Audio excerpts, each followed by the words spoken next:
Farhad betul-betul sulit berubah, padahal ancaman jeruji penjara kini sangat nyata. Apalagi Ahmad Dhani dan Ramdan Alamsyah sudah bersumpah siap menyeretnya ke penjara jika terbukti kembali berulah di sosial media. Ini bukan masalah Ahmad Dhani dengan tersangka, tapi tersangka dengan hukum Indonesia gitu loh. Karena ketika dia masih punya akun Twitter, dia masih bisa melakukan memfitnah orang lain, masih bisa menghina orang lain, merendahkan martabat.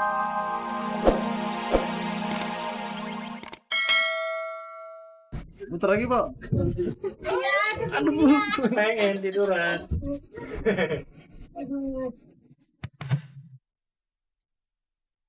Niatnya refreshing menyegarkan diri, tetapi ternyata di puncak Bogor, Po Eli lagi-lagi malah menggelar rapat persiapan nikah. Nah, dia pengen ada ruang VIP untuk keluarga di sini. Nah, nanti sini, di bawah panggung ya, benar. Ya benar ini ya. Enggak, artis di sini dong, Ben. Ya, ini Ben. Sebelah kanan. Enggak, ini di sini. Ruang keluarga aku di belakang semuanya. Oh, enggak di samping. Enggak di VIP untuk artis. Ya, kamu kok diem aja sih? Bantuin dong orang mikir. Tahu ya. Enggak tahu apaan. Lagian di sana kan gak ada gedung-gedung kayak gini, tahu rumah biasa terus dihias. Di mana? Kan aku ngerti. Jangan sampai nama di kampung. Kan di kampung nggak ada. Kalau misalnya ada, aku tahu. Rapat dini hari itu berlangsung sengit. Eli mau tamu artis duduk di dekat pelaminan, sementara keluarganya justru di belakang. Yang menarik saat liburan, Eli rupanya membawa putri bungsunya, Ulfi Damayanti, anak dari suami pertamanya, Arifin. Ulfi yang kini berusia 18 tahun, ternyata sudah sangat akrab dengan Ferry Anggara, calon ayah tirinya, yang usianya hanya berselisih 3 tahun dengannya.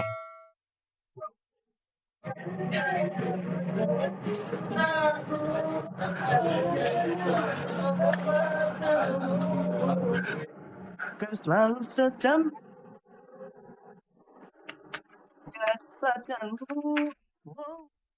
Awalnya sih nggak setuju sama sekali, keluarga juga awalnya nggak setuju karena perbedaan umur terutama. Orang-orang komentarnya lebih cocokan sama aku gitu-gitu kan di media semuanya. Cuma kan orang berpendapat beda. Di sini Kak Ferry sayangnya sama mama. Enggak, aku mah nggak pernah nutut manggil dia suruh manggil papa gitu, enggak. Karena kan beda, Ulfi sama Ferry nggak begitu jauh. Nggak jauh, udah kayak adik kakak dia juga berdua gitu. Saya emaknya nih.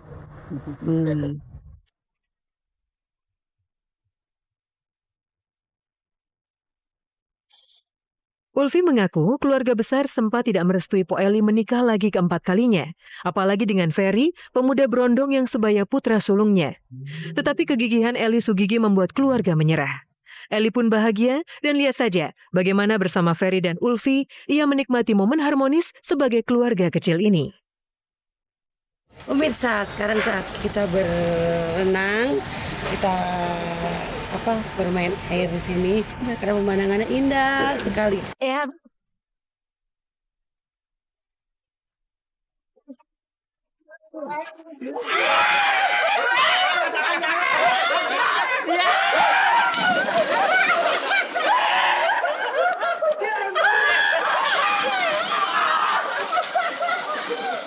Kemudian tarik nafas, jalan pelan-pelan.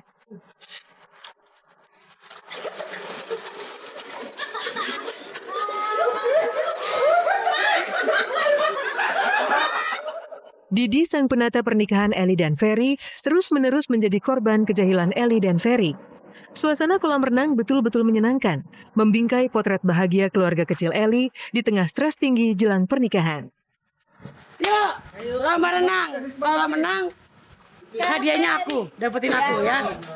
Ya.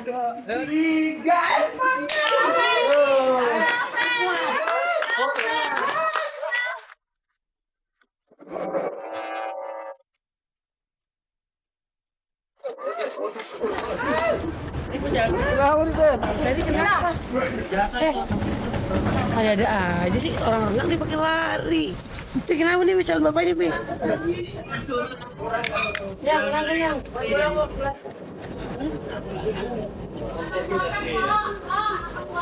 Ya. Dari sama aku ya. Ini merah-merah. Sadar. Iya. Abang, aku cantik ya.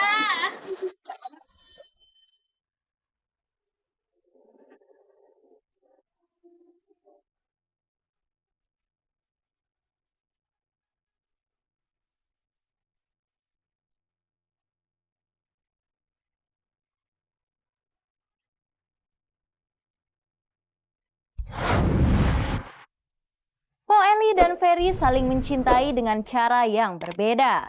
Ketidaksempurnaan yang justru saling melengkapi relasi. Sementara itu, kejutan datang dari Ahmad Dhani dan Farhad Abbas. Perseteruan ternyata kian panas. Meski statusnya tahanan kejaksaan, namun Farhad tetap rajin melontarkan cuitan di Twitter. Lalu benarkah Farhad Abbas dendam kepada Ahmad Dhani? Inilah momen bersejarah ketika pengacara kontroversial Farhad Abbas digelandang masuk ke Polda Metro Jaya sebagai seorang tahanan kejaksaan. Santai-santai saja menghadapi pernyataan-pernyataan bahwa saya ditahan sama Polda kan tidak benar. Karena memang di sini bukannya kepentingan penahanan, tapi kepentingan untuk melimpahkan berkas ini ke jaksa tahap 2. Yang mudah-mudahan kita lihat nanti apakah proses pra-peradilan ketika berjalan atau saya akan hadapi proses persidangan ini. Farhad betul-betul sulit berubah, padahal ancaman jeruji penjara kini sangat nyata. Apalagi Ahmad Dhani dan Ramdan Alamsyah sudah bersumpah siap menyeretnya ke penjara jika terbukti kembali berulah di sosial media. Ini bukan masalah Ahmad Dhani dengan tersangka, tapi tersangka dengan hukum Indonesia gitu loh. Karena ketika dia masih punya akun Twitter, dia masih bisa melakukan memfitnah orang lain, masih bisa menghina orang lain, merendahkan martabat orang lain, dia masih bisa melakukan itu. Ada 14 tweet lagi yang dikeluarkan setelah yang bersangkutan ditetapkan sebagai tahanan kota. Artinya pihak kejaksaan dalam hal ini gagal, kami lihat gagal untuk menjaga seorang tahanan ini untuk tidak melakukan tindak pidana lagi.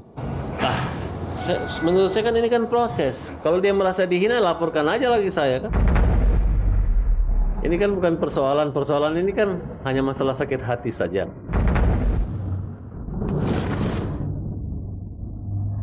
Kini dikala banyak orang percaya petualangan sosial media ala Farhad bakal terhenti, justru ia kembali berulah. Mungkinkah hanya jeruji besi dalam sel bui yang sanggup menghentikan ketikan jemari Farhad Abbas?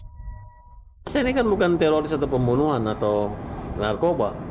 Ini kan kasus cuma masalah keperdataan sebenarnya. Dengan pasal keranjang sampah 310, 311, pasal 27 Undang-Undang ITE. Ini kan hanya menyangkut pribadi. Kenapa negara sangat bercampur tangan di situ? Siapa Ahmad Dhani ini? Sebenarnya sih ini bukan masalah saya ya, tapi kan masalah hukum. Bagaimana bangsa Indonesia melihat hukum di Indonesia itu berlaku gitu. Ya kan? Artinya kalau sampai saat ini kan berarti kan keberadaan status tahanan kota ini kan dilecehkan oleh saudara tersangka ini kan. Kejadian minggu lalu itu ternyata tidak membuat Farhad Abbas jera. Alih-alih menjadi sosok yang alim dan kalem, ia malah kembali berulah. Ya, sang tahanan kota Kejaksaan Tinggi DKI itu malah kembali cekcok hebat dengan kekasihnya, Regina Adriani Saputri. Farhad dan Regina ribut hebat saling caci maki dan adu sindiran dengan kata-kata tidak pantas dan sarkas melalui aplikasi chatting WhatsApp. Ironisnya, screenshot percakapan WA itu diunggah secara sengaja oleh Farhad di media Twitter hingga meledakkan lagi kehebohan publik. Saya tegaskan lagi, ini nggak ada setting-settingan, ya kan? Tidak pernah saya menyeting hidup saya untuk sebuah popularitas. Apalagi misalnya sekarang berantem di setting. Ya mungkin bagi sebagian orang ada, tapi untuk saya pribadi, hidup saya udah panjang, udah banyak, udah ribet, udah dengan segala permasalahannya, tiba-tiba ngapain harus menyeting? Enggak. Semua ini saya lakuin benar-benar emang pure emang dari diri saya. Udah nggak punya istri lagi kan? Kemarin nikah siri, tapi akhirnya saya bercerai.